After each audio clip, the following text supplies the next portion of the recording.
Go ahead and get started and call this meeting to order. Happy New Year's, everybody. Hope everybody had a good holiday season, and hopefully you got a break from work and spent some time with some family. Roll call. Andrew Gardner, myself, is here. Trustee Lanza is present. Trustee Menon's present. Trustee Muo is absent. Trustee Oswald's absent. Trustee Santos is present. Trustee Sanzeri is present. And Trustee Votto is absent today. Our council member most likely will be showing up a little bit later. We got our council, Jeff Rieger, here today, CEO Prabhu Palani, Ku Barbara, and CIO Prabhu, all present. It's CEO and CIO now. Yeah, I got it corrected this time.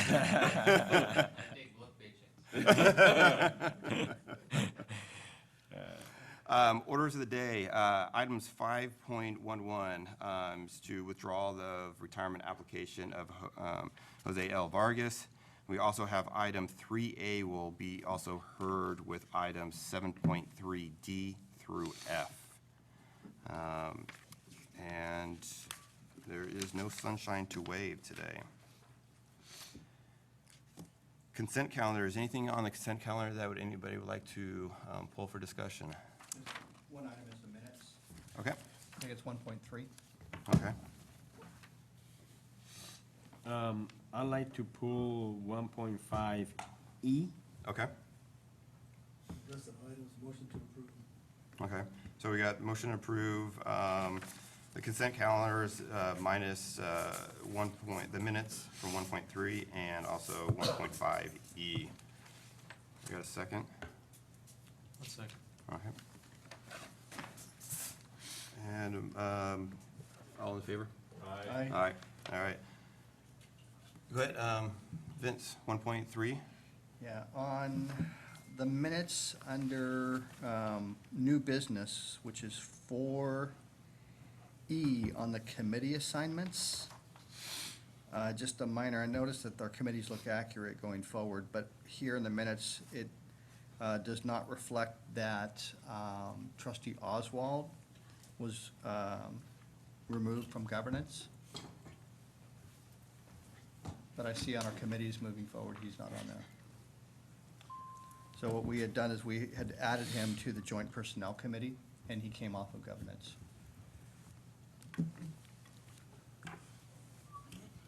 Okay, we'll go ahead and make those corrections. Thanks for catching that. Mr. Chair, so I've been asked by staff, do we usually need a motion on the orders of the day as well, Vince? Right? I mean, you were. Yes, we do, correct. Yeah, so, Okay. so you may want to Yep. also ask for Okay. that. All right, I'll come back to that one. And then when you vote to approve the minutes, it would be voting to approve them subject to the edits. Yes. Assuming everybody agrees with the amendments, Okay. of course.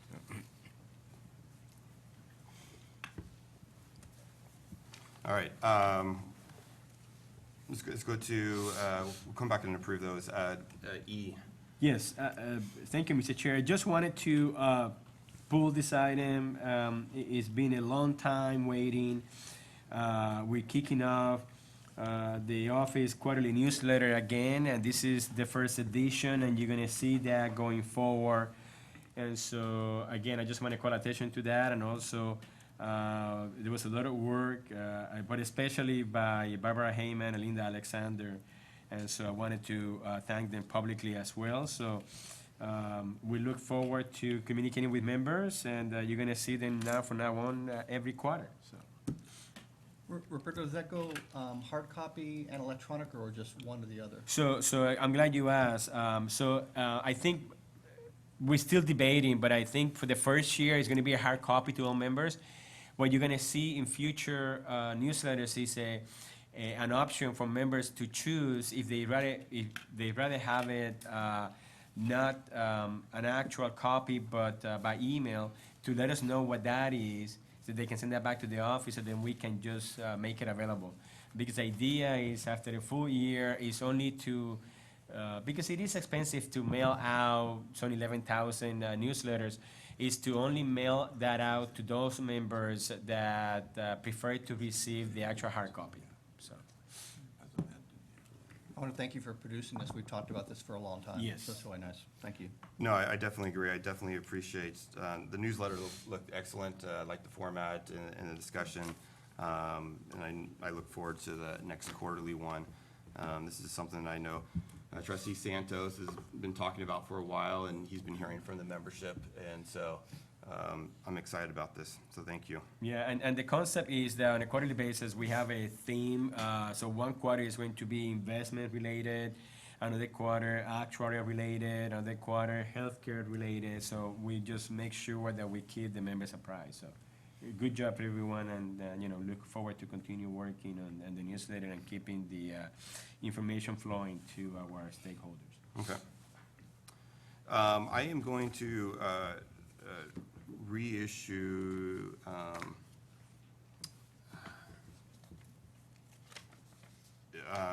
we need to reapprove the minutes for 1.3 with the amendments that Trustee Sansari's brought forward, and then also 1.5E. Do I have a motion to approve those? Motion by Santos, Second? second by Sansari. All in favor? Aye. Aye. And then also, we need to go back and approve the orders of the day for those amendments. Do I have a motion? So moved. Motion by Santos, Second? second by Sansari. All in favor? Aye. All right. So on to old business, 3A, discussion and action on suggestions, revisions to the policy and roles in the vendor selection. No, 2A. Oh, sorry, 2A, investment oral update, sorry. Yep. Thank you, Mr. Chairman. Just a couple of updates, and then I'd like to make a brief presentation. Firstly, as I've mentioned to the board before, we are in the process of working on an RFP for the general consultant, and we're actually close to finalizing the RFP, and it will be made public sometime early next week.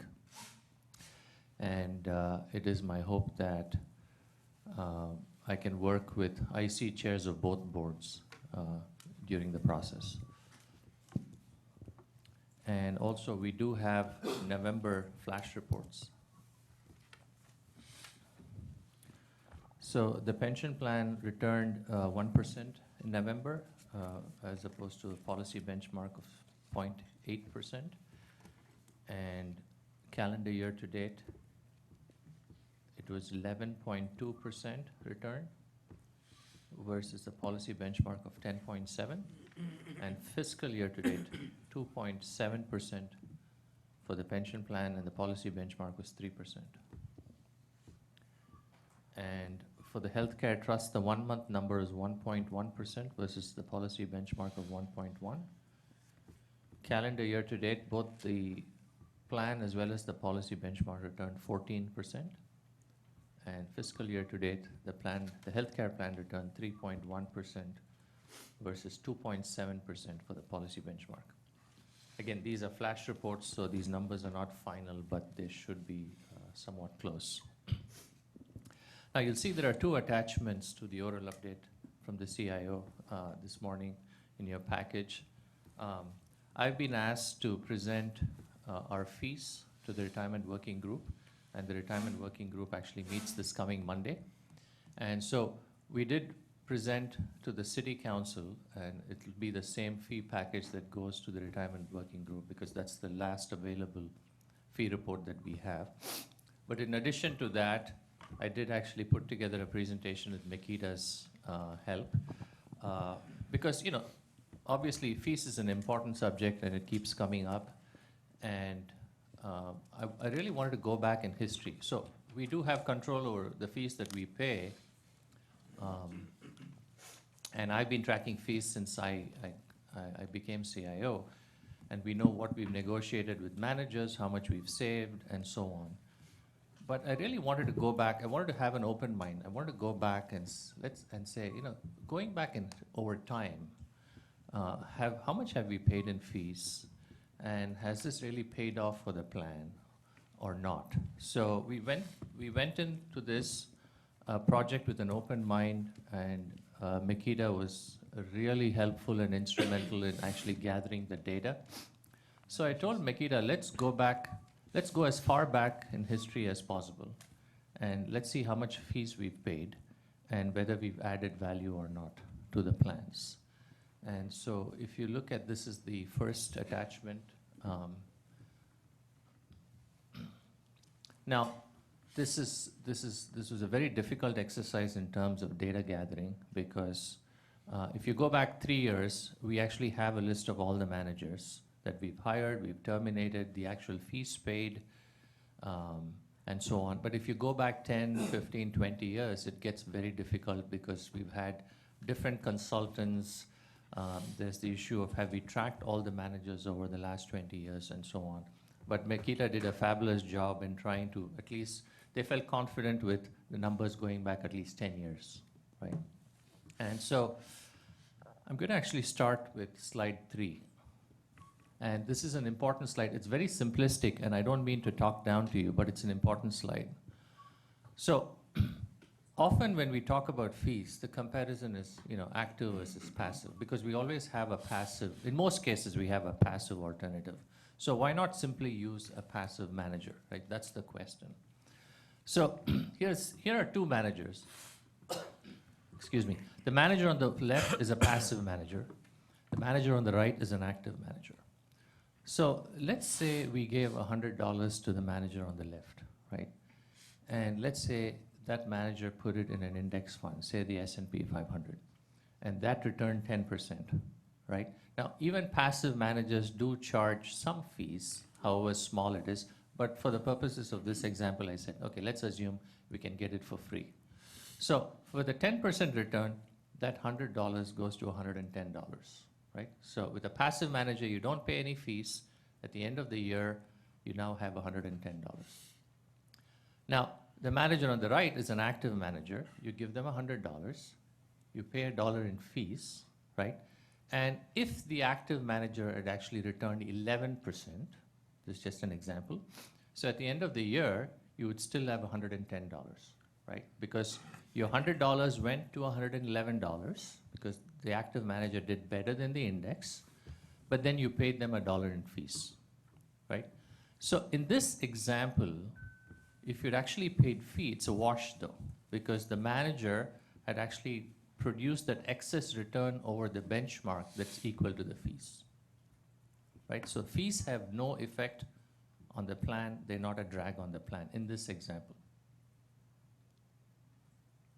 Is everyone clear on this? Because this is important that everyone understands this chart, because the rest of the presentation is based on this. Technically, it probably has to be a little bit above 1% to make it equal. That's right. So roughly. So if I had to extrapolate this, if we had paid $10 million in fees instead of the $1 million here, and if the active manager had actually done better than the benchmark by $10 million, then it's a wash. Then we've not paid any fees, right? So how do we, is that clear? Yeah, okay. So if we go back in time, can we actually compute this number? Can we actually find out whether our active managers have done better than the benchmark, right? And so if you go to slide 4, this is what the chart, going back 10 years, we took our net of fee returns, right? How much have the plans actually returned after fees? And what has the benchmark done, right? So this should tell us whether fees are a wash or not, or have they been a drain, right? And so if you look at this chart, and you have both plans here, both Fed and police and fire. So we have two different endpoints. We have December 31st, 2018, and the latest available, which was September 30th, 2019. Obviously, there's some endpoint bias depending on the time period you selected, which is why I said let's look at two different endpoints. So clearly, the Federated City Employees Retirement System returned 5.4% for the 10 years ending September 30th, 2019. And the investable benchmark returned 5.2%. And the police and fire returned 6.1, and the benchmark returned 6.2. So what this means is if we were able to replicate the benchmark without any active managers, we would have got that benchmark return. After fees, our returns have been very close to the benchmark. In one case, slightly above, in one case, slightly below. And if you look at the 10 years ending December 31st, 2018, you can see in the case of the Fed, it's exactly the same. In the case of police and fire, again, it's 6.8 versus 6.9. And so let's actually translate this into numbers so it'll be a little bit more meaningful. So slide 5 just shows the same thing in a bar chart form, but I'm going to move to slide 6. So the actual portfolio value after paying fees for police and fire as of September 30th, 2019 is $3,647,566,683. And our funded ratio is 73.1. And for the investable benchmark, it was $3,722,145,150. The funded ratio was 74.6. In the case of Federated, you can see actual portfolio value is $2,129,249,945 after paying fees. And the benchmark, which if we were able to replicate the benchmark without fees, would have been $2,068,251,504. So what this shows is that fees have not been a drag on performance by and large. And fees would not have made a difference in terms of our funding ratio because the fees that we have paid actually has come back from the managers in terms of excess return over the benchmark. Well, we also haven't done that much better by that. We haven't done that much better. We've done worse, we haven't done better. Exactly. Right. I mean, it's sort of a wash. Now, we don't take into account the fact that having active managers may have reduced the risk of the portfolio. I'm not even looking at that. Or that for the future, it may have been a smart move because the more we have managers get to know, we get to play the game better. Exactly. Right, yeah. So even if you toss out risk here, that there were some risk benefits, if we simply look at fees, this chart very clearly shows that fees have had no impact on our funding ratio. Right, plus you assume 0 fees for passive, which is not. Which is not true, Yeah. but even if it's 0, good point. So the fees that we've paid has essentially come back to us in the form of excess return. Okay. Now, I'm going to, on a 3-year basis, we actually have manager by manager data. So I'm going to go into that chart as well. But before that, we look at page 7, which shows, the active versus passive divide in our portfolio. Roughly half the portfolio is passive, half is active. And then let's move to slide 8, right? So if you go back for the last 3 years, we actually have all managers that we've hired, active managers, public managers, and we'll get to the private managers in a bit. And on a manager by manager basis, you can actually see whether the managers have added value or not for each plan, right? And this includes, there's no survivorship bias here because this includes managers who are terminated. And as you can see from here, between Federated and Police and Fire, our active managers over the last 3 years have actually added $28 million over and above the fees that we paid for them. This is important to note again, right? And this goes back to Drew's comment that, now that we are familiar with these managers, hopefully we get better at picking the right managers. So our active managers have actually added 28 million. So had we used a passive approach, we would have been worse off by $28 million in the last 3 years. Right? Not Now- including fees. Including fees. Including fees. Yeah, Okay. this is including, this is Yeah, after this fees. is including fees, This is, okay. this is after fees. So over and read the above the footnote, fees, yeah. yeah. Yeah. So over and above management fees, our active managers have actually added $28 million. Now, page 9 shows private equity, and obviously we cannot actually name the managers here because of all the NDAs that we've signed. But if you look at, again, on a 3-year basis, if you look at various private asset class categories, you can see the cumulative value added over the benchmark after fees. And our private managers, after fees, have actually added $137 million in the last 3 years. And this includes private equity, private real estate, and hedge funds. Now, a question was raised about private debt and why we've not shown private debt. And there's a couple of reasons for that. We do have the numbers. And that's because in the case of police and fire, we've had a private debt program for a little bit longer. In the case of Federated, it is a pretty new program. We only started actively investing in the asset class in 2017. And so we don't have sufficient history there.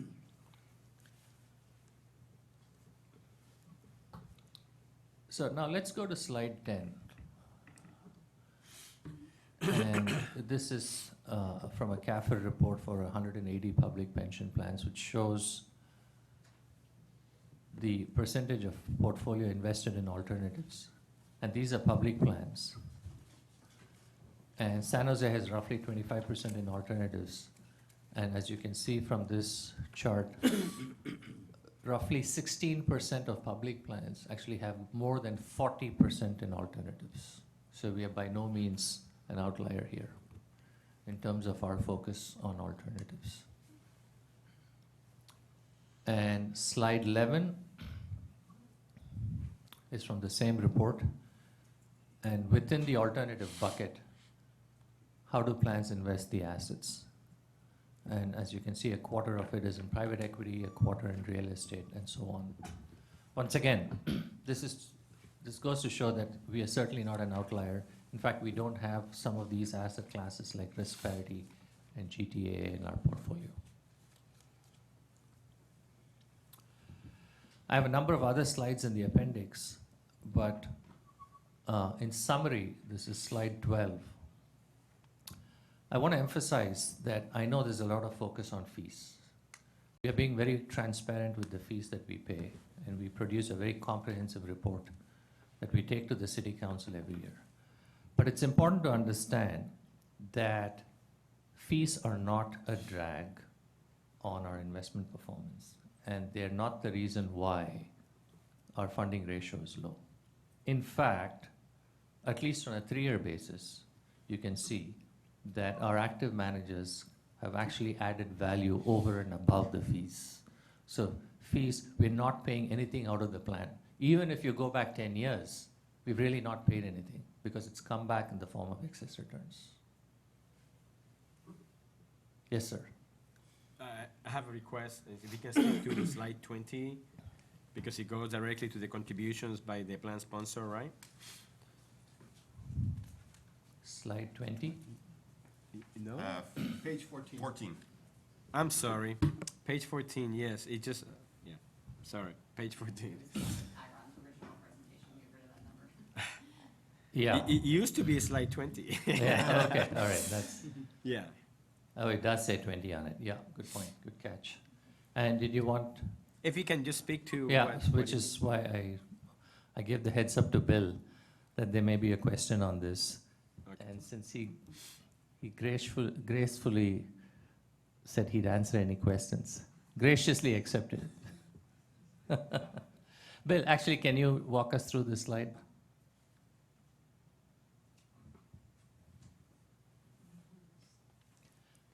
This is the slide that we spoke about before the meeting. This was presented to the joint City Council board meeting. Excuse me.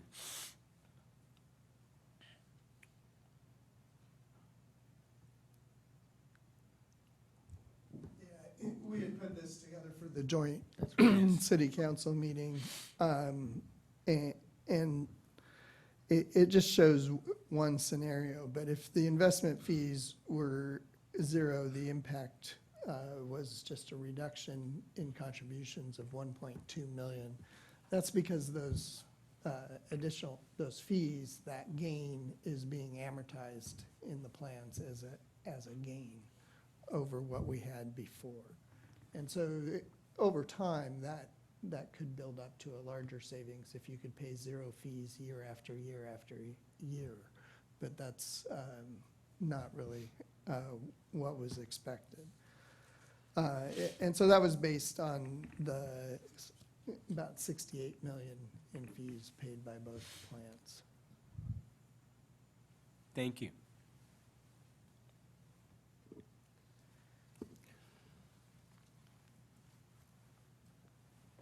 Any other questions? Go ahead. Can I comment here? One of the benefits of having tenure on the board is that you have the knowledge of some of the decisions that were made over time. And if I'm sitting here looking at this information, and I haven't been on the board, and I know that the plan has performed poorly, we see that, at least on the police and fire side, we've slightly underperformed our investable benchmark. My question would be, why? And my answers, and I'm curious if they're consistent with how you look at this, is that, one, we didn't necessarily outperform our benchmark, although we're saying all these active managers and all these alternative investments have done better. We didn't outperform our benchmark. Why is that? And I would say it was, for a period of time, a persistent underweight relative to our policy benchmark in equities. And specifically, in 2014, a decision was made. It was approved by the investment committee. It was approved by the board to underweight equities, given concerns of valuations. And in August of 2017, when we did not have a CIO prior to you coming on board, Prabhu, the board made the decision specifically to eliminate that practice. No more tactical asset allocation decisions, and we went back to policy. That, I think, was the drag. I don't think it was the fees that were necessarily the drag on our performance. So while the markets were very strong, we didn't have the allocation in line with our policy benchmark. That's the first thing. And the second question that comes up is, then, why is our performance weak relative to our peers? And that's just more a question of absolute exposure to equities. And I know in this presentation, in the appendix, the last slide that you have in there, it's pretty telling when you look at that, which is page 18, the 10-year returns for various asset classes. By far, the strength has come from U.S. equities. Hasn't come from international, hasn't come from emerging markets, even fixed income investments. And so any peer that chose to have a high allocation to stocks, and specifically U.S. stocks, had great performance. We de-risked the plan, we had less exposure there, and I think that had an impact. So,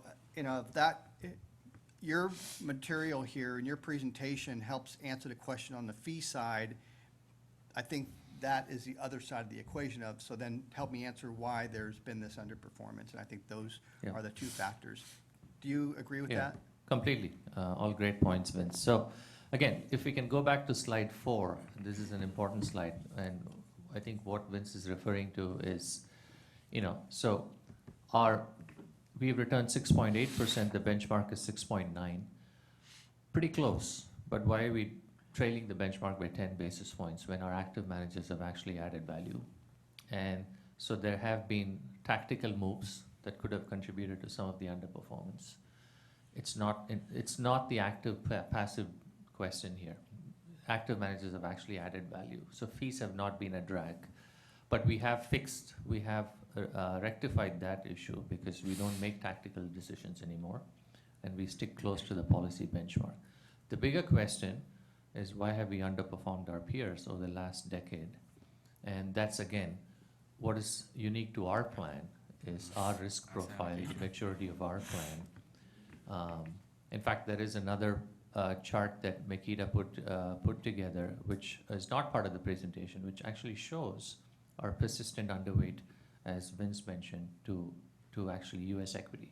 In fact, compared to our peers, we've been, over multiple time periods in the last 10 years, in the bottom quartile, sometimes in the bottom decile, in terms of our exposure to U.S. equity.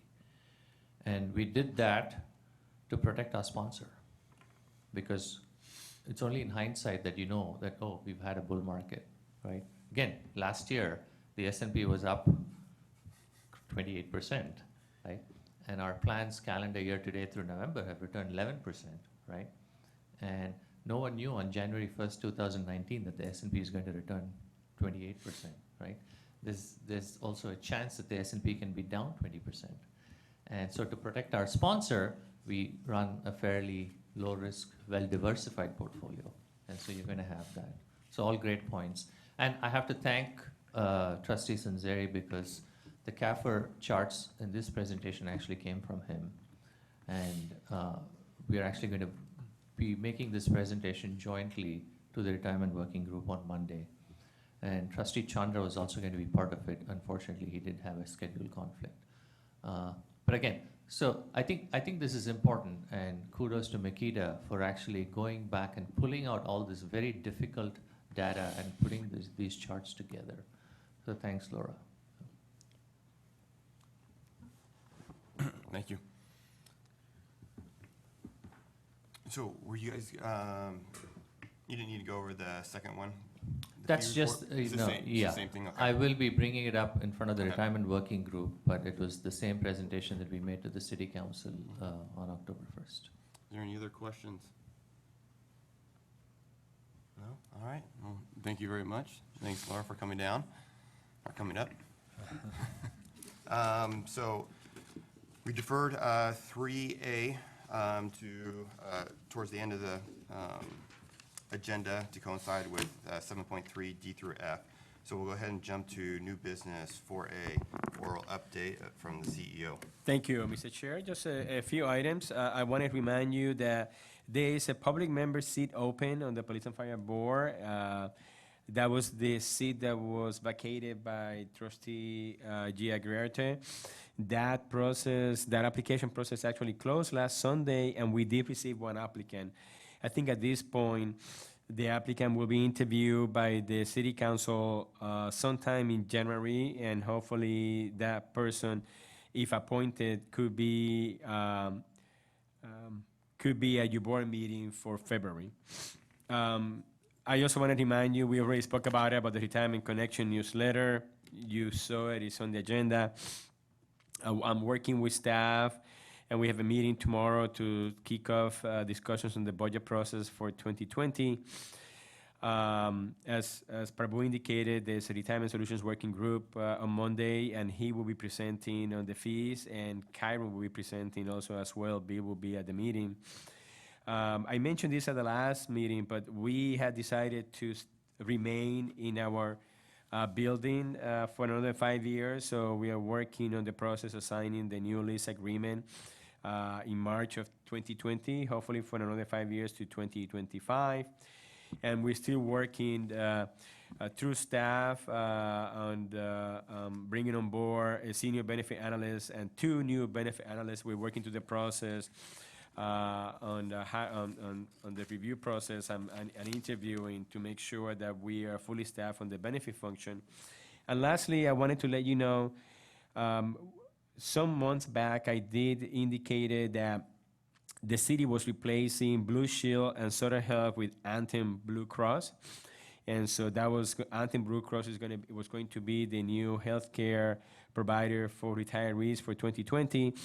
And so the conversion actually consisted of about 3,071 retirees. We did not have any issues, particularly with the Anthem Medicare plans, but Anthem enrollments that are not Medicare, there were 785, 293 of which are police and fire. There were some challenges, and members have not received their card yet, the insurance card. We just learned about this late December from Anthem. They had some issues, including some system issues, programming issues, which impacted the releasing those cards. But again, it is expected that they will be receiving their cards no later than January 17. Some of these members have contacted the office, and we are working with Anthem to make sure that they have all the information they need so that they can actually seek services and get prescriptions filled. So I just wanted you to hear that from me first, then from a retiree. So if you have any retirees that have an issue that is an Anthem, have them contact our office, and we'll make sure that they're taken care of. Through the chair, would you make sure in that newsletter also tell folks how to see us on whether it be TV or communications, make announcements, so they can view us in. Oh, yes, no, it meetings. is, in fact, I think the agenda actually includes a section where we have the board meetings and the dates and everything. Publicize that more. Yes, okay, thanks. That concludes my comments, Mr. Chair. I'm happy to answer any questions. All right, any questions? All right, we'll go ahead and move on to 4B, oral update from City Council. Pam Foley. Welcome, Happy New Year's. Thank you. Congratulations on acceding to the chair. That's great. Not a lot to report yet. We just resumed session on Tuesday, very light council session. We are heading into priority setting session where we'll be looking at things that, policies that we want staff to work on that will better the city of San Jose and our residents. And my team is already working on a list of what those things might be. Also, we're heading into budget session, so we'll be looking on ways to allocate both our district funds, which is our essential services, but also the larger budget, and which will include pension payments, unfunded liabilities. I'm looking forward to our working group meeting on Monday. We've been challenged with coming up with out-of-the-box ideas on how we might be able to address unfunded liabilities. I'm interested to hear more feedback from the task force on fees in your report on the fees, because that is important and that's one of their concerns. But the information that you showed today may offset some of their concerns about that. But it's interesting to see what others are doing with their unfunded liabilities, other jurisdictions, and how they've addressed them. And I have someone on my team who is researching for me ideas that we can come up with that might be interesting ways that don't impact bargaining, that don't impact any of our current or retirees, but are ways that we might be able to get a handle on unfunded liabilities potentially. So as you all know, it's a huge debt to the city, but we have to address it and deal with it. So I look forward to those. Is that something the working group is looking into also, what other systems are doing to address their unfunded liability? We, as task force members, we've been challenged to come back with ideas, so that's what I've had my office look into. I know Vince has some ideas, and hopefully others are bringing in ideas as to look into other jurisdictions to see what they're doing. Some are really successful with it. Others, like us, are not so successful, and there's a lot of history to that, I understand, so I don't want to revisit any history, but going forward, we should be able to figure out a way that we can address it, because it is a drain on our general fund budget. But we have to acknowledge it Yeah. and pay it. I mean, understand that. it's not a matter of let's just waive it or reduce it. It's let's deal with it and move on. So thank you. All right, thank That's you it for for the me. update. Appreciate it. All right, 4C, discussion and action on final pension valuation results for June 30th, 2019. So, Mr. Chair, Kyron is here this morning to really present the OPEB methods and assumptions. Okay. C, if you recall, Kyron presented the findings at your meeting last December, and your board approved all those changes and the final results, but they mentioned that the actual report was not ready. So what we are looking for here is for your board to acknowledge the report and approve the final report, which is attached to it. There's not an actual presentation, unless there is anything further that Bill would like to add. No, it's just, at the December meeting, the board adopted the amortization methods and policies, and we brought everything to that meeting and laid out the impact of the different options. You selected one of the options, and so this is the report that memorializes what you selected. Okay. And so it has a city contribution for 2021 of about $206 million. It's the same number that was reported last month. All right. The same number that Councilmember Foley reported to the City Council on Tuesday, right? Yes, thank you for that information, by the way. You're welcome. Does anybody have any comments about the final pension valuations they want to say? If not, I'll entertain a motion. So moved. All right, motion by trustee Santos, second by Menon. All in favor? Aye. Aye. All right. Going to the next agenda, OPEB. All right, so since we finished the pension valuation, we're on to the OPEB valuation. And this month, we're asking you to adopt the assumptions that we need for the OPEB valuation, and the next month, we'll be back with the results of the OPEB valuation. There are a lot of assumptions listed here. I'll say we're only recommending some changes to the trend rates and a couple adjustments to in-lieu elections and the administrative expenses and updating the claims costs. So there's actually not a lot that we're recommending changes to, but we do need you to approve them. So just as a reminder, the OPEB plan is primarily closed. The full benefits are only payable to Tier 1 members who did not elect to go to the VEBA. But others who are not eligible for the full benefits can qualify for a catastrophic disability benefit under the OPEB plan. So technically, it's not closed because we have all those people in it, but those benefits are significantly less because they're significantly less likely to be paid. Member contributions now, after Measure F, are just fixed at 8% of pay. And so the board sets the city contributions, but the city has an option that they can cap contributions at 11% of pay. So we prepare the contributions without that cap. We let you know where the cap is. We're right around that cap this year. We'll see where we are next year. This valuation would affect the contributions for fiscal year end 2021. Second, a reminder of what we're valuing and what we're paying here. There are two kinds of subsidies. There's the explicit subsidy, which is what we're pre-funding. That's what we're developing the contributions for the plan and holding in the trusts. And the plan pays the premium for the health coverage selected by the retiree up to the full cost of the premium for the lowest cost plan offered to active employees. And so that amount ends up being fixed for all your pre-Medicare retirees.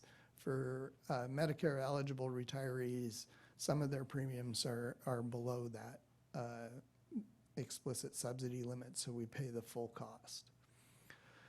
There's an additional cost that's used primarily for accounting and disclosure purposes, which is called the implicit subsidy. And it's the difference between the expected claims cost and the premium for the insurance. So we know medical costs vary by age. They increase as you get older. The premiums are an average for the whole covered population. But since this plan is only focused on the retirees, it's just effectively the difference for those pre-Medicare retirees between what we think their expected claims are and what the premium is.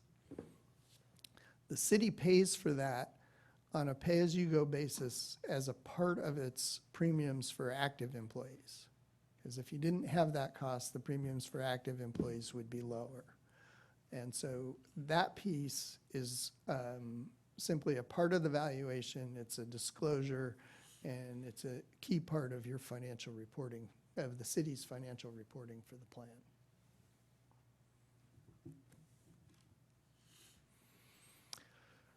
So just as a reminder of where we are, the plans for police and fire are very much separate. We have separate sub-trusts in the 115. Police started funding their plan a couple years before fire, and so they're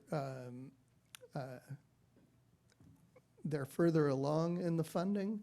But these are the contributions that came out of the 2018 valuation, And you can see we expected for police about 6.9 million from members and 14.6 from the city. And then there was an implicit subsidy contribution of about 4.2. And for the fire, it was 5.5 million for the members, 9.4 for the city, and a smaller 2.5 million implicit subsidy. Those differences are primarily due to the size differences of the different forces. Here's the funding, and you can see as of the 2018 valuation, the police portion of the plan was about 24% funded, and the fire portion was about 18.5% funded. And that's just for the explicit subsidy piece. So our contributions are structured much like they are for the pension plan. There's a normal cost component, administrative expense component, and a UAL amortization component. The difference is the city piece is the sum of those three minus the 8% that members contribute. Under the pension plan, we have different formulas for splitting it. And then the amortization payment is structured differently. We use a 25-year amortization with a 3-year phase in and phase out. We don't do any asset smoothing, and so that phase in and phase out is to provide a similar effect to the asset smoothing, but also smooths the impact on the liabilities, which is important for the OPEB plan because much of the volatility comes from changes in healthcare costs that are volatile from year to year. So that's our mechanism for smoothing. The payments increase 3.25% each year, and there's no asset smoothing. These were the projections from the last valuation. You can see the plan as a whole was about 27% funded, going out to 2044 before it reaches 100% funding.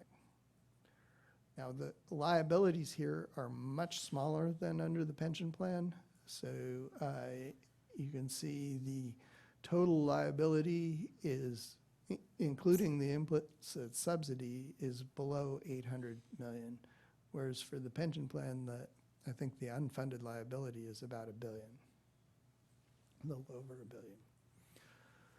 billion. The bottom chart shows the contributions, and you can see the member contributions going away as the Tier 1 members retire, and the city contributions, the gold bars, continuing to grow over that period, and then the implicit subsidy on top. It grows for a while and then starts to contract. The red line shows that optional maximum that the city can impose, and you can see during the entire projection period, we're right about where that maximum is. So it's very close.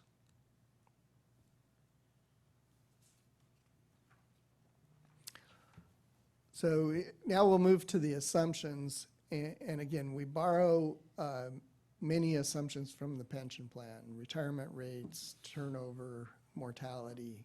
All of those things are the same as what we're using for the pension plan. The specific assumptions for the OPEB plan are listed there. And we need to look at the discount rate separately because the assets are invested differently. But the other things are all specific to the OPEB plan. So the trust assets for the OPEB plan, there are actually two different trusts. There's a portion of the pension trust that's called the 401H account. And that used to be where all the money for the OPEB plan went. Now it's just employee contributions that go in there. And currently, all benefits are being paid out of the 401H account. And so it had about 37 million in it. And then a separate 115 trust was established, and all of the city contributions are going into the 115 trust. And there's actually two sub-trusts, one for police and one for fire. But in total, that was 149 million. It's the 115 trust that has a different asset allocation. But since most of the assets are in the 115 trust, and going forward, we expect that to become even more the case, we're setting the expected return and discount rate based on what's in the 115 trust. So Makita provided us, much like they did on the pension trust, with their capital market assumptions over 10 and 20-year horizons. And the expectations this year, as it happened on the pension trust, went up substantially because these capital market assumptions were based on December 2018. And this is the same slide we showed with the pension, showing how the market conditions had changed from December of 17 to December of 18, and then to June 30th, 2019. And the final answer here is we think the market expectations have returned to a point much closer to where they were in December of 17 than they were in December of 18. And so some level of conservatism using the December 18 assumptions would be appropriate. We're currently assuming 6.5% for this trust, and we believe it's reasonable to keep that the same.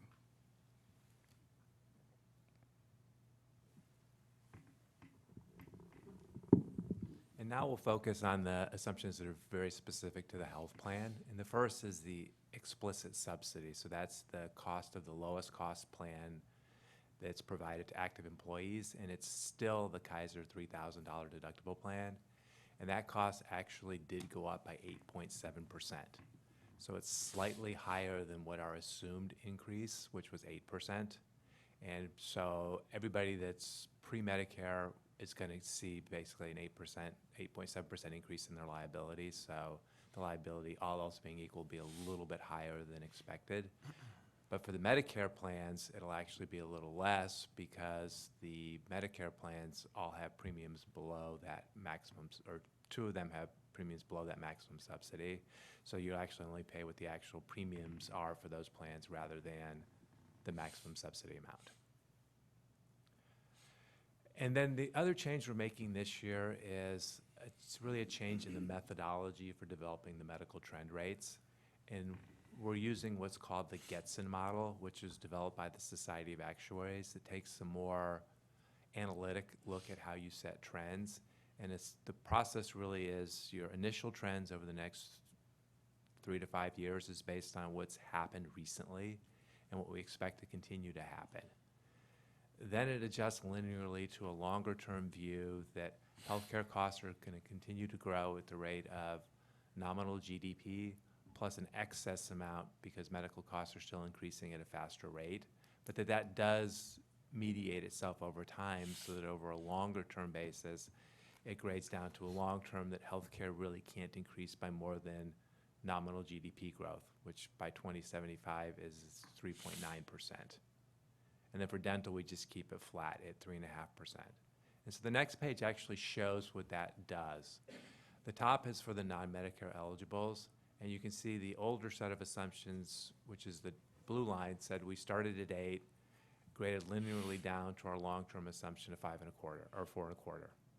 What this one does now is, by taking this approach, is actually the trend rates are a little bit lower for the next 10 years or so as compared to what we did before. But then the grading period is a little bit different as the kind of the wearing away of the excess medical cost growth goes, so that it's actually a little bit higher than what we did before for a period of time. And then at the very end, it's lowering to that long-term GDP. So on the very, very long end, it's a little bit lower.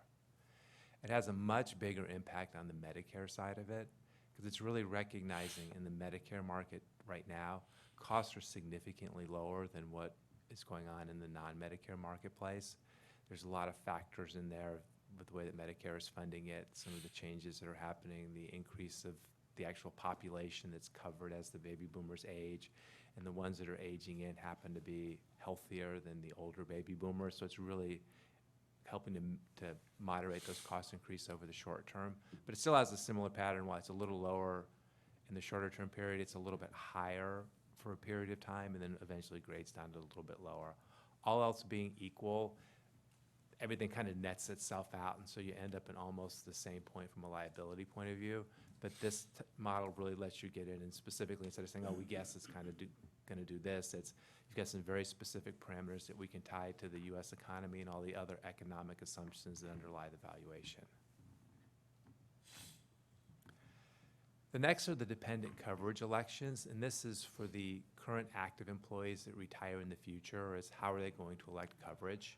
And the top chart actually shows for the pre-Medicare population where they actually enroll. And then at the bottom, we show what the current assumptions are and then what our proposed assumptions. And when you look at it for the pre-Medicare, you can see that the actual is pretty close, within 1% here and there of what our assumptions are. So we're recommending those just remain unchanged because it's a really minor variation. And while we don't show the charts for the Medicare assumptions haven't changed in forever, and they're really consistent that for male members, about 74% have covered spouses, and for females, it's exactly the opposite. They're more single than family, but again, those haven't changed. So we're proposing just leaving those assumptions alone. The other assumptions we have to make is, again, what plan will they enroll in? And it was a little trickier this year because, as Roberto said, the Sutter and the Blue Shield plans were replaced with Anthem options. And so when we do our assumptions, we just assume that members will select like plans. So that if you were in the Sutter HMO, you're going to join the Anthem HMO. If you're in the Sutter PPO, because you like those kinds of plans, so that's what people are going to do. And then, again, this chart compares what the actual enrollment was in 2019 to what the valuation assumptions were. And as you can see, again, the actuals are pretty close to our assumptions. So again, we're recommending that we just keep those assumptions unchanged. They really don't need to change. The other assumption we have to make is the in-lieu, because Measure F added an in-lieu, so basically a retiree can waive health coverage and build up a credit that's equal to 25% of that explicit subsidy amount that they can then use at a later point in time when they come back in the plan. Because this was new and added in Measure F, we have very little experience as to what that really is, so we're making assumptions. We've just been reassessing it year over year. And so now we have 2 years of data, and we can kind of go back and look and see what we did. And so what we actually show here is for both the active members who were active and then retired and then decided to go in lieu. What the chart on the left shows is the black squares are the actual observed rates. So in 2018, about 24% of them actually went in lieu, and it actually was almost 36% in 2019. And so what we then do is build a confidence range around it to say, what's the 90% confidence interval if somebody's going to be within that range? And then what we compare is what our initial assumption is, because again, we had very little data, so we said no, only 20% of the people will actually elect in lieu. And as you can see, what we're seeing is that in fact, a significantly larger number of people are actually taking the in lieu option, which would imply that they've got access to coverage elsewhere, so they want to put this off as long as possible. So we're recommending actually increasing it from 20% to 30%. We look at the same thing for the vested terms. So those are individuals that have left the city, they have eligibility for pension benefits and therefore retiring medical at some point in the future. Again, as a very similar analysis, and that one actually shows that the proposal is right on top, but you can't see the current because this is right on top of the current. The actual assumptions are coming in right about 45%, which is consistent with what our assumption is. We're recommending keeping that one unchanged at this point as well, because it looks like that one we're pretty spot on. The other thing we have to make an assumption on is how long are they actually going to stay in lieu before they come back? we really have no data on that at this point. And so we did an initial assumption, we're gonna assume 5 years, and we recommend just keeping that the same. The other one is, okay, when they come back, what coverage tier are they gonna enroll? And again, for this one, we assumed that they would be elect similar to what the existing retirees do. And as you can see, the actual 2019 enrollments are actually pretty close to what the assumptions were. And so the only change we're recommending is it looks like for the pre-Medicare, slightly more of them are taking retiree plus family than retiree plus spouse than we assumed, so that we are recommending we decrease the retiree plus spouse from 30% to 25, and then increasing the family from 45 to 50, because it more reflects what's really happening. The next to the last assumption is the administrative expenses. And historically, we did it as a percentage, and now we're recommending to go to something that's consistent with what's being done with the pension plan, is to convert it to just a per member basis. And so what we did is we looked at what the actual administrative expenses were for 2013 up to 2019, projected them forward so that they're all on the same basis, using a 3.25% a year wage inflation assumption to get them up to a consistent level, and looked at what the average was. And so the average over that period of time was $38.60 per member. And so that if we adjust that forward for another 2 years to 2021 at the 3.25%, that gets an assumption of $41 per member per year. And then the lastly are the aggregate claim costs. And again, this is the one where we take all of the premium data and the membership data and say, okay, how do we think that actually runs claims by age, which gets the implicit subsidy piece of it. And we do that for each plan. And so what this shows is the aggregate with all the plans aggregated together. And this actually shows that in total, the expected claims piece of it is actually lower for 2020 than it was in 2019. It's really caused by two things. For the Medicare piece of it, it's actually the Anthem, both the Anthem HMO and the Anthem PPO costs for the Medicare population is significantly lower than what they were under the old Blue Shield plans. And the Kaiser plan was about the same. And since most of the membership is in Kaiser, it kind of mutes that impact, but it basically shows a decrease. The actives, while the premiums went up somewhat, it actually comes down, and it's because prior to this year, the active premiums for the police and fire, there was a single premium and a family premium. Now they've moved back to the single premium, employee plus spouse, employee plus children, employee plus family. And so that changes the mix of what's happening. And so that mix change actually results in a slight reduction in what the expected claim piece. So again, that really has no impact on what you're funding, but it will have an impact on the implicit subsidy piece of the valuation results.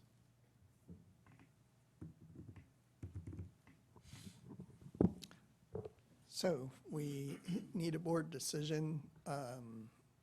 Really, the only changes we're talking about are to the healthcare trend rates, the in-lieu elections, administrative expenses, and claims costs. And I think all of them are pretty minor changes.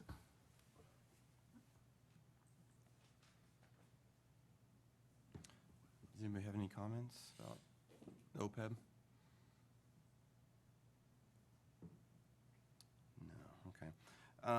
The one thing I didn't capture was on the healthcare trend rates, what the recommendation was What the what? for the healthcare trend rates. What was the question? What the actual recommendation was, the change. I captured the other ones. It's captured in the green lines here. Okay. And so it's really, these are the parameters. Actually, we have the parameters in the appendix that plug into the model. And so it produces a stream of, over 50 different rates by year, up through 2075. but we would, the key, I think, is just what we've outlined here, that we would, oh, that's not the assumption, though. It is this, right? Yep. So we would start the non-Medicare eligible at 8%, the Medicare eligible at 4%. They decline to 2028 to about 5%. And you can see the components of that 5% there. There's 2.5% inflation, some real GDP growth, and excess medical cost growth. And then from the 4.97, it gradually declines to the 3.9, which is just the inflation in real GDP in 2075. So that's a long period of gradual decline. And I had one other question on regards to the in-lieu election. Since the trend's going up from 25 to 30%, what kind of savings is that capturing for the plan? Since they're not, I mean, is that something that we track at all? Or? Oh, this, We track it, right? yeah, it will capture a savings for the plan. It's still a relatively small piece, Okay. because and the actual savings, we won't know till we know how much of the in-lieu credit they actually use Utilize. later. But even if they use all the Even if they credit, use it there's all, still a it's- savings. Yes. Okay.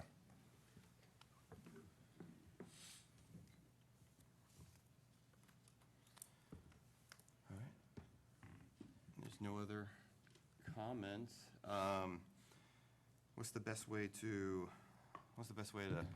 move forward? Go line by line, or I didn't see any recommendations that they had that were out of line. I definitely agree with everything that was recommended. Are you making a motion? Yeah, can I make a motion, Yeah, you can but make- based off of, Recommended assumptions by. Tyler. yeah, is that The okay, or do I have to go assumptions line by that were line? recommended in the PowerPoint. Okay. Yeah, as presented. Okay, I'll make a motion to approve the recommendations as presented in the PowerPoint presentation for the OPEB. I'll second. All right, Gardner was the first, Sinceri second, all in favor? Aye. Aye. All right, thank you, gentlemen. Thank you. Thanks for coming down, Happy New Year's. Happy New Year. Happy New Year. And motion passed unanimously. Thank you.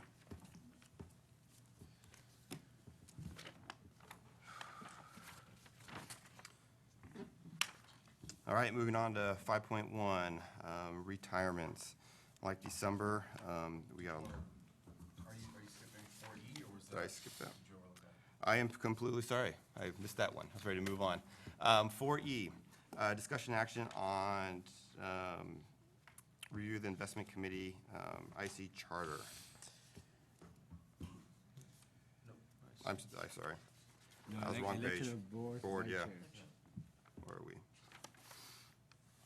4E on page 3, bottom of Yep. page 3. Yeah, 4E, election of board vice chair for calendar 2020. I definitely don't want to skip that one. Before we jump into that, council would like to speak to it prior to having further discussion. I wanted to give the board comfort that it can move forward on this today. The policy does state that normally it is 6 votes of the board is required to appoint the vice chair. I wanted to point out a few things. First of all, the policy, as I read it, generally contemplates that there's going to be 2 candidates at the time you vote for them. We don't have 2 candidates here today. We only have 1 nominee that came from the last meeting when all board members had an opportunity to nominate someone. I also note this is a policy, it's not a law. I did check the municipal code, and under the only municipal code provision that could possibly apply here is 2.08.070.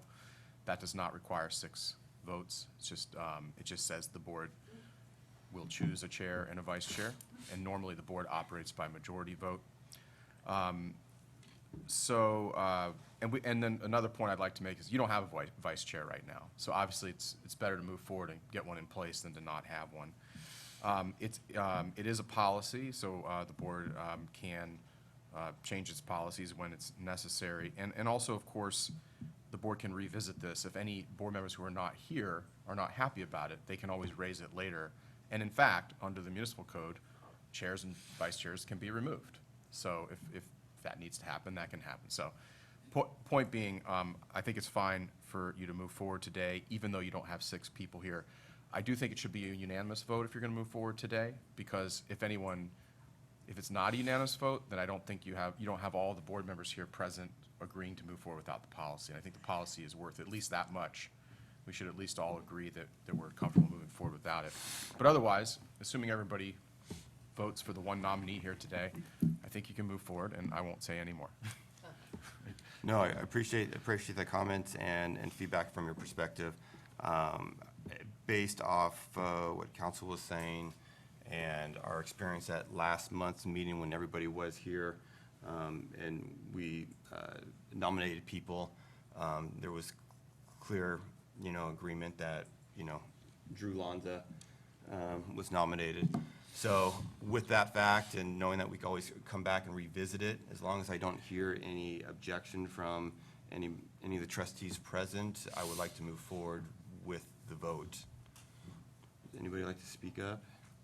Support that. All right. With that said, then, I'll make a motion to approve Drew Lanza as vice chair. Got a second by Santos. All in favor? Aye. Aye. Just for the record, I would normally not vote for myself, but since I constitute quorum, I will vote for myself. I appreciate it. Thank you. Any nays? All right, that passes with full support. We just used the 6 when we want to remove somebody. Yeah, exactly. There you go. All right, so that motion passes with Unanimous. all affirmative. Yep, thank you very much. Welcome. All right, now we'll move on to 5.1, retirements. We have another long list of retirements. A lot of seniority we're losing, a lot of experience that we're losing. We got Kevin B. Frito, police officer, police department, effective January 25th, 2020, with 27.55 years of service. George King, fire engineer, fire department, effective January 25th, 2020, with 24.5 years of service. Kevin Kiono, police officer, police department, effective January 11th, 2020, with 26.46 years of service. Barbara J. Malach, police officer, police department, effective January 25th, 2020, with 25.13 years of service. Charles T. Miller, Jr., fire captain, fire department, effective January 25th, 2020, with 27.89 years of service with reciprocity. Christopher L. Murphy, fire captain, fire department, effective January 31st, 2020, with 24.57 years of service. Eduardo M. Pedrera, police lieutenant, police department, effective January 24th, 2020, with 25.51 years of service with reciprocity. Mark A. Pinata, police officer, police department, effective January 25th, 2020, with 27.99 years of service. Victor Polverino, fire captain, fire department, effective January 25th, 2020, with 25.05 years of service. Gerardo M. Trias, police officer, police department, effective January 25th, 2020, with 20.11 years of service. And Jeffrey A. Unadia, fire engineer, fire department, effective January 31st, 2020, with 29.9 years of service with reciprocity. Mr. Vargas, as you remember, has withdrawn his application, so he is still here. Can I have a motion? So moved. Second. Motion by Santos, second by Senzeri. All in favor? Aye. Let's go to 5.2, deferred vested. Brian Missener, police sergeant, police department, effective January 18th, 2019, 25.22 years of service with reciprocity. And Alex T. Nguyen, police lieutenant, police department, effective January 30th, 2020, with 25.91 years of service. Have a motion? Motion to approve. Motion by Santos. Second? Second by Sinceri. All in favor? Aye. All right. Would anybody like to, anybody know these, Well, any gentlemen? I knew a few, the years are passing, I know you know a few, but of course, like all of us, we wish them nothing but the best in health, and enjoyed that retirement, well earned. I echo the same thing. Thank you, everybody, for your service, and hope you're leaving healthy, and hope you have a happy New Year's. We do have a death notification, a notification of death of Melvin Carrier, fire engineer, retired June 1st, 1995, retired June 1st, 1995, died November 7th, 2019. Survivor benefits to Paulette Carrier, spouse. Can we just take a moment of silence?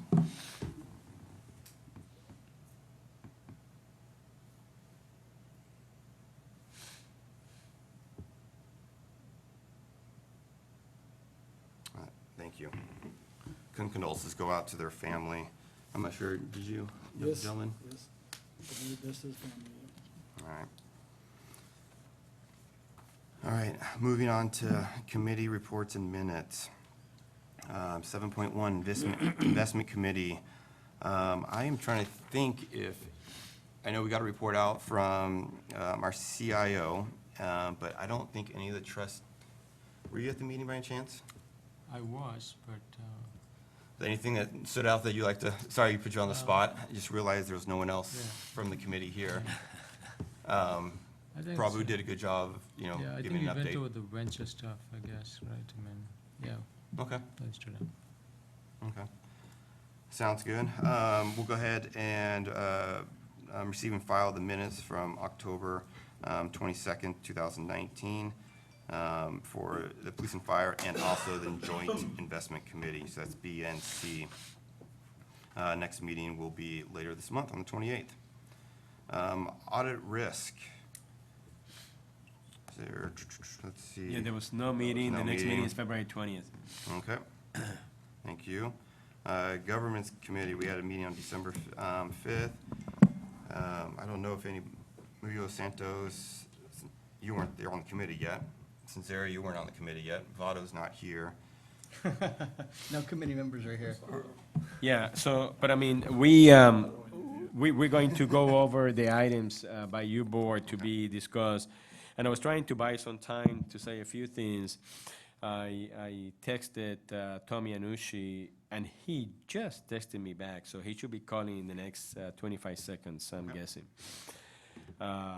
But I do want to indicate there's one item that I think you board maybe, you certainly can discuss it, but I would recommend to be deferred to the next meeting. Is item 7.3C regarding recommendation to deny purchasing access to Chiron's educational tools for trustees' use. At the governance committee meeting, the governance committee decided to pawn this to your full board for discussion. And the reason for that was, I believe, one of the trustees that was interested in the tool, who used to be a member of the committee, was not present at that meeting. That same trustee is not here this morning either, so I think it will make sense to have that discussion, full discussion by your board with the president of that trustee. So I would recommend to pawn this item to the next meeting. Alternatively, you choose not to do that, you certainly can make a motion today, but that's my recommendation. So with that said, I just heard the phone, and I'm gonna guess that Tom is there and available. Tom? Yes, good morning, everybody. Could we finish up real quick on the other two items before we jump to Tom? I just want to make sure that we receive and file the minutes. Oh, yes, I'm sorry, yes. For September 5th, 2019. And then also, since Roberto touched based on item C already, the discussion actions on governance committee recommendation for the Chiron education tool. I definitely agree with Roberto's recommendation. I wouldn't feel comfortable moving forward and having that discussion without Vikas here, since this is something that was important to him, and I wanted to make sure that his thoughts were expressed. So if you guys feel comfortable with that, I would definitely prefer to defer this to next month. So, all right, sorry, Tom. Thank you, Tom. Happy New Year's. Happy New Year to everybody. I hope you're off to a good start. I hope it's warmer down there than it is up here. We're gonna guess that we are warmer than you are there, but that's Good. your I own would be fault. worried if it wasn't. So go ahead, Tom. So I guess we're going to dive into the report of the Governance Committee regarding a number of policies and charters, the Board of Retirement Charter, the Investment Committee Charter, the Monitoring and Reporting policy, and I'm wondering if it's okay to also include the policy regarding roles and vendor selection. That might be a different agenda item, but they're all essentially the same sort of item. Would that be okay? Yeah, that's okay, Tom. We discussed that earlier, and we could go ahead and combine all those. Okay. Good. Just let us know which So- policy you want to start first with. I guess the Board of Administration Charter. And I won't bore you. What we've been doing at the committee level is working jointly with the Federated Governance Committee to review all of these policies and charters and get them aligned and consistent, and we're very close. The Joint Governance Committee will probably need one more meeting to complete the review, so there are probably 3 or 4 more items coming. Today we've gotten 4, and all of the edits are either necessary to ensure alignment across the 2 boards or to reflect changes that the 2 boards have made recently as a result of last year's what we call the investment/governance project, which resulted in expanded authority to the CIO and some changes to the investment program. So what I've done throughout the documents, if the change was driven by the investment governance project, I've simply put in square brackets after the change, investment/governance project. If it doesn't say that, it means that the change was necessary simply to ensure alignment across the 2 boards. So I wasn't planning on going through all the documents. I thought I'd just respond to any questions. We can go one at a time. So beginning with the Board of Administration Charter, does anybody have any questions on that document?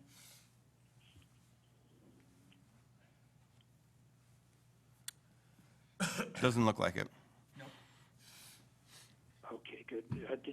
Does the board want to adopt them one at a time or wait till the end? We could wait till the end. Okay.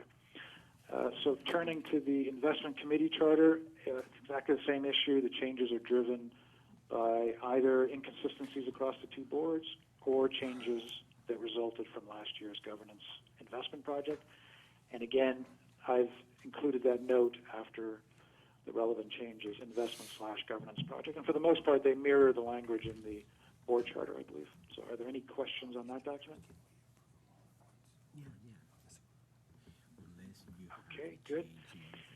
And then on the monitoring and reporting policy, once again, these changes were driven by either inconsistencies across the 2 boards, last year's project.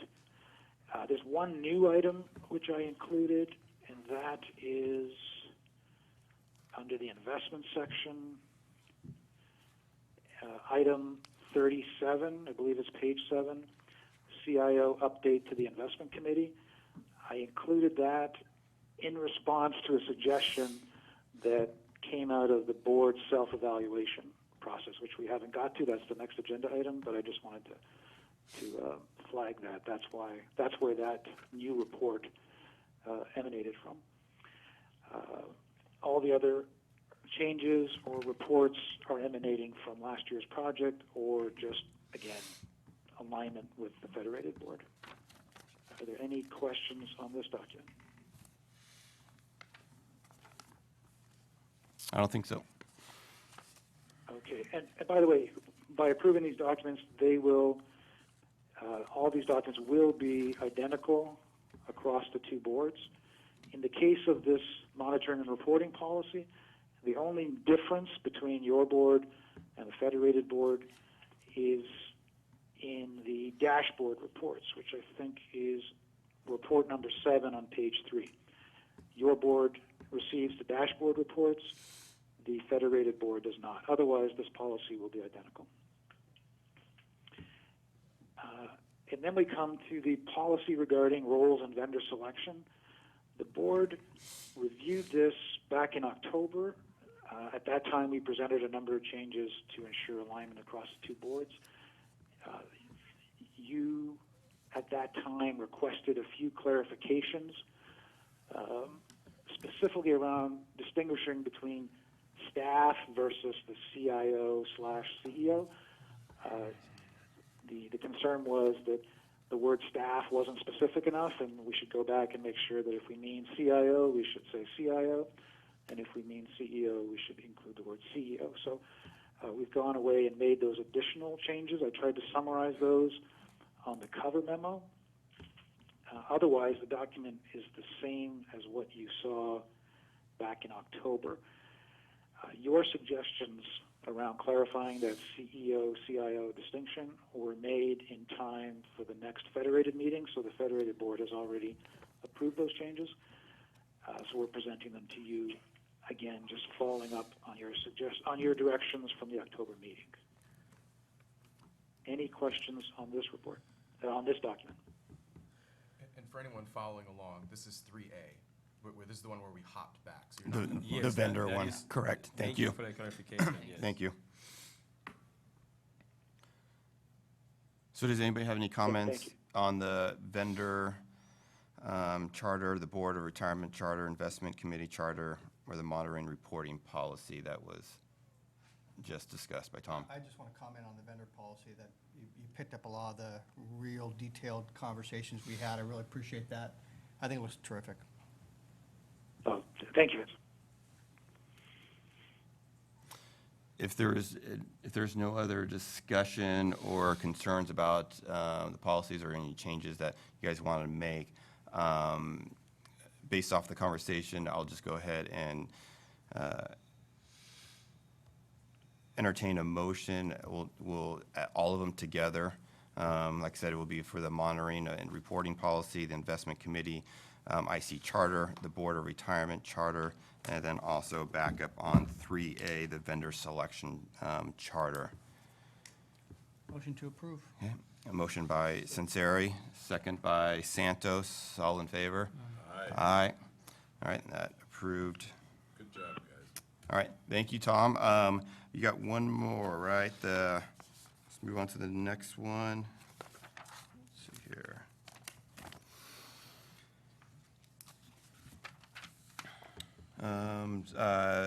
G, discussion and action on the results of the 2019 Police and Fire Board self-evaluation.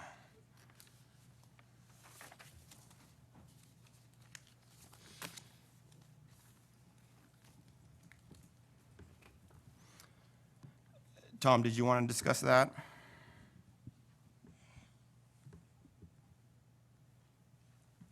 Tom, are you there? Sounds like he hung up. No, I think we. Didn't like the results. He froze.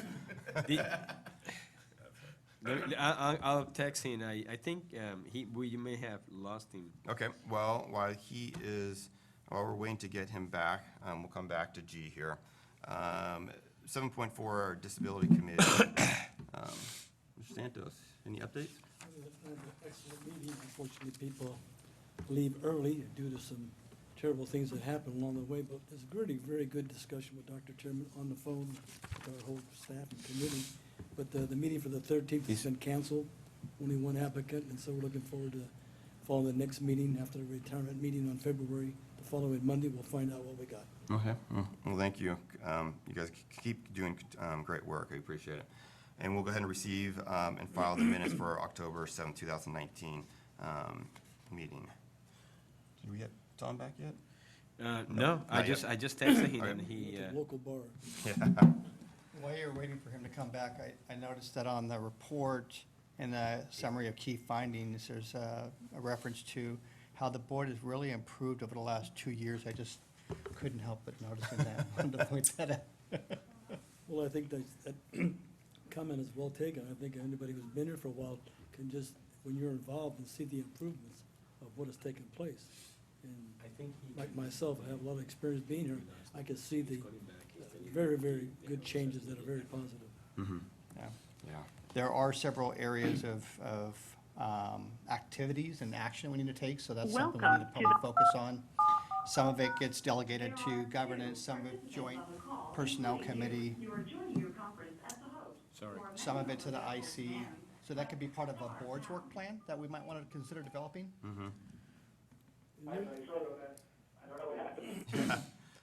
No problem. Thanks for coming back. We were about to discuss the 2019 Police and Fire Board self-evaluation. Okay, great. Would you like me to jump into that? Yes, please do. Thank you. Okay, good. So, as you know, you do this every other year. You stagger with the federated board. This report is pretty short. It gives a summary of participation and the process. You had a little less participation this year, but still very strong. And the results were very positive and, in fact, better than 2 years ago. You'll notice in the second paragraph we say that, on average, board members rated the overall performance of the board as a 9 out of 10 for 2019. I probably should have included the score for 2017, and I'll just tell you verbally, it was 7.3, so there was a pretty significant improvement overall. And I'll probably add that to the report if that's okay, and there were a couple of typos. I'll fix those typos for the final draft as well. Areas of strong performance identified in 2019, those are listed on page 1, points 1, 2, and 3. These came through pretty clearly in the survey results themselves, and as well, I spoke to most of you through follow-up calls, and you reiterated these points amongst yourselves, so that was all very positive.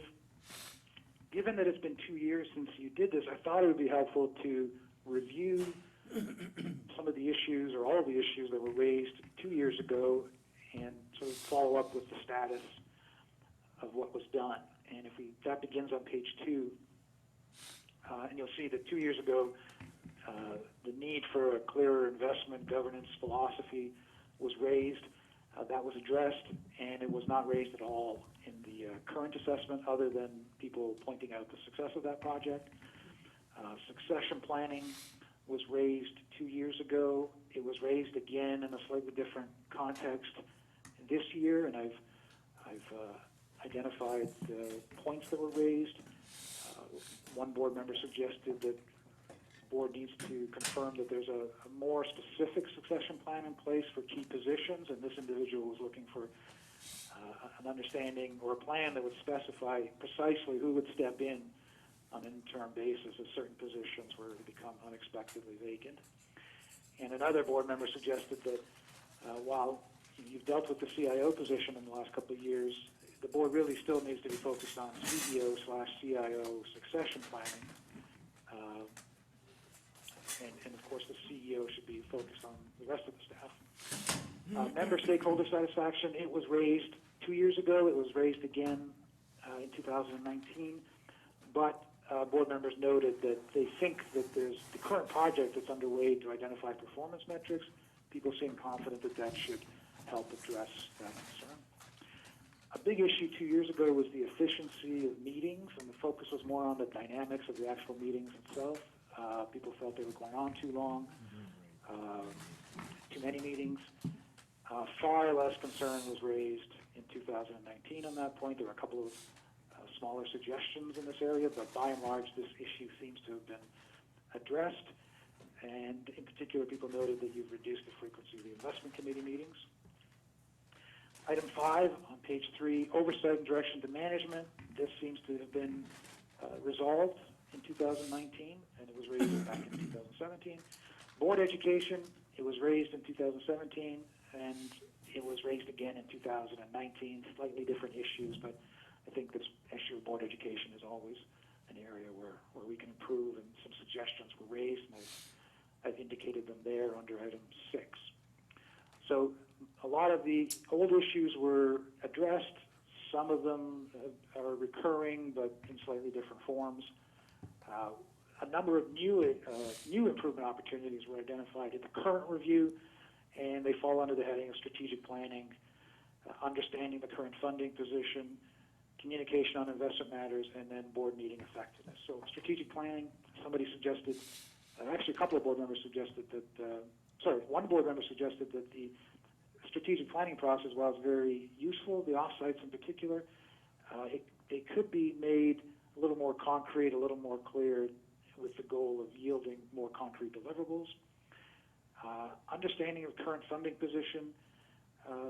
One board member noted that the board is really doing a good job on the basics of governance and now is in a good position to really tackle one of the biggest strategic questions facing the board, and it's to gain a really solid understanding of what's driven the current funding status, what got us to where we are today.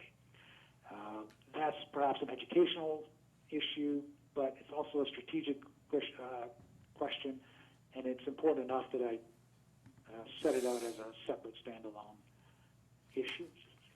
Turning to page 4, communication on investment matters. This was a very practical suggestion. One board member was very comfortable with the new CIO and the current reporting, but thought that given the reduced frequency of the IC meetings, a short email report in between IC meetings would be beneficial. And this is why I included this, and you've already adopted it, in the reporting and monitoring policy. And then finally, a few suggestions to improve board meeting effectiveness. None of them major. One board member felt that while we've improved in terms of the tendency to always be asking for more and more information before making a decision, the suggestion was we should really remind ourselves to try to request all the information we think we need to make a decision ahead of the meeting so that we can speed up the decision-making process. Another board member thought it would be great if committees could provide greater or additional background information to support all committee recommendations, particularly the investment committee. And finally, a board member suggested that that person's perception was that sometimes meetings seem to be a bit focused on finishing according to schedule, and the suggestion was that we should really, as a board, agree that we should let board meeting discussions just exhaust themselves naturally. And that was it, and I've tried to convert those into a list on page 5 and put them in more sort of action-oriented suggestions for your consideration. I won't repeat them because I've just done that, but they are there on page 5, listed 1 through 9. These pick up the issues that sort of continue from 2017, along with the new issues identified or suggestions identified in 2019. And I've made suggestions on who you might direct these issues to, but of course the board is free to direct any individual or committee or party to tackle these issues if you think these issues, in fact, need to be addressed. So I thought I'd just open it up to the board for discussion. The goal being to accept the report and decide which, if any, of these actions the board thinks warrant follow-up action, and what actions should we take and who should be directed to deal with them. So, Tom, this is Drew. So my impression, by the way, excellent job. Glad to see you. I hope you enjoyed the cold weather. Hey, Tom, so my impression from this was that the things you saw strong consensus on from the board were good, and the things you saw where we might need improvement, you didn't see strong consensus. Am I kind of reading that right? That's absolutely true. The concerns or suggestions are isolated. It's usually 1 or 2 board members. Yeah, so And I find that probably always what we the should case do, Tom, when we is work with different boards. yeah, so probably what we should do, Tom, then would make sense to me is to sort of maybe have you come back to us and say, you know, guys, these 2 or 3 things maybe you should debate. These are areas that people said there should be some improvement, but not all of you said there should be, right? You know what I mean, Tom? So maybe you can pick for us, as you sort of sit back and look at it, maybe 2 or 3 things, and we can pick one each board meeting, and maybe you can sort of help facilitate a dialogue. Because if it's 2 or 3 board members that feel strongly about something, you know, there might be 2 or 3 of us that say, you're just wrong. I'm glad you feel strongly about it, but I don't agree. And so that, whenever you don't have consensus on things to improve, you have to have a debate. Does that make sense, Tom? Yeah, no, agreed. The, and again, I should have made that clear. These are isolated comments, and I always struggle with how to help boards act on them. And you're right, the first decision is, do we need to act on these? Is there enough consensus to warrant any action? Well, that's why, Tom, maybe, you know, because you're really good at this stuff, maybe you can sort of sit down over a beer or something and sort of think, are there one or two or three of these, boy, this is kind of actionable. I know it was only 2 or 3 people that brought it up, but, you know, I've known this board long enough, that's worth them discussing whether they should spend some time to work on it. Can you do that for us, Tom? Hi, absolutely. Yeah, does that make sense, Andrew? That's kind of what I'm saying, yeah. No, it does. Yeah. And to follow up on that, Drew, on page 5 of the report, he has a summary of the action items, and several of those are picked up from those singular concerns. And maybe we take that action list as part of a future discussion and say, all right, do we need to tackle this specific item on the action list? Are we in agreement before we move forward on taking action? Yeah, great. That's a good way to do it. Through the chair, I think also some of those kind of concerns that you guys are bringing up, this should be, sometimes in our retreat, there should be a portion we would Yeah, sit good point. and talk about it there before we actually went home. Because let's just say the majority of the meeting would be on investments in certain areas that we like to really explore. But then, as we go to leave, have that last one talk about personal things or whatever. Yeah, that's a really good idea. I apologize, I couldn't quite hear what Dick was saying. Dick was saying, you know, maybe, if I can sort of modify slightly what Dick said, you know, maybe you can pick out 1 or 2 or 3 of these that we can debate at the meeting, and then if there's one that we kind of latch onto. I think Dick's saying, you know, maybe at our next offsite, when we are a little more casual, and we have time, sort of towards the end of the offsite, we can pick that one up for an hour or two and sort of thrash it until we've made a decision. I like that idea, because the offsites, we have a little more time, and a little more casual. Sure, no, I'm happy to do that. So if I understand right, to go away and think about which of these items, bring these items back to the board in smaller chunks, prioritizing, and maybe at the offsite to figure out which ones actually, sort of facilitate a bit of a debate in a more casual atmosphere to determine which of these we should actually act on. Yeah, and I hear what you're saying too, Tom. It may turn out that none of them boil up to that level, and that's okay. That's an answer in and of itself, right? Agreed. Okay, so leave that with me, and we'll bring this back. Sounds I mean, good. none of these are serious. You know, none of these strike me as serious issues. These are forward-looking issues, and I think we can take some time here. No, I definitely appreciate it. And when you were, when we lost you for a little bit, Vince made a good observation. I mean, and I'm sure Drew will agree, you know, things over the last 8 years since they've been on the board, you know, this list has changed. And, you know, there were more serious concerns, you know, and over the years they've been addressed and have been improved, and we keep fine-tuning things. And so we're heading in the right direction. And so we got a good board here. Thanks, Tom, for. And I think the 2-year frequency is the right frequency for this board. Yeah. Thanks, Tom, for everything today, for all the charters that you went through and going through the evaluation. Oh, you're most welcome. Have a great meeting. All right, thanks. Happy New Thank you, Year. Tom. Bye. Bye-bye. Take care. Bye-bye.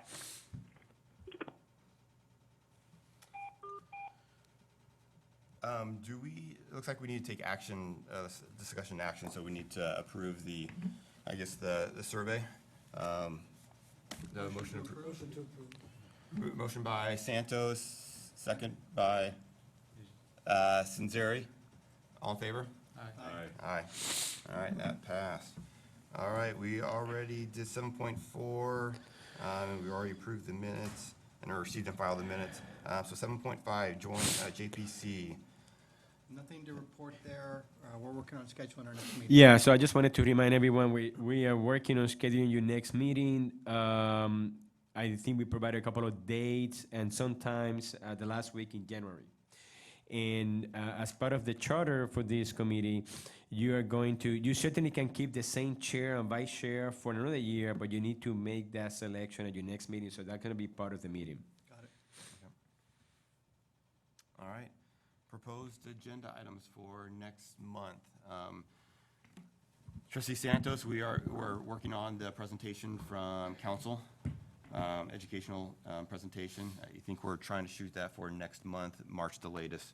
But that's definitely on the agenda. I'm excited about that, it's good, very good. Any other items that you guys want to throw out? All right, any public comments? No public comments? All right, our meeting is adjourned. Thank you. Happy New Year's, everybody.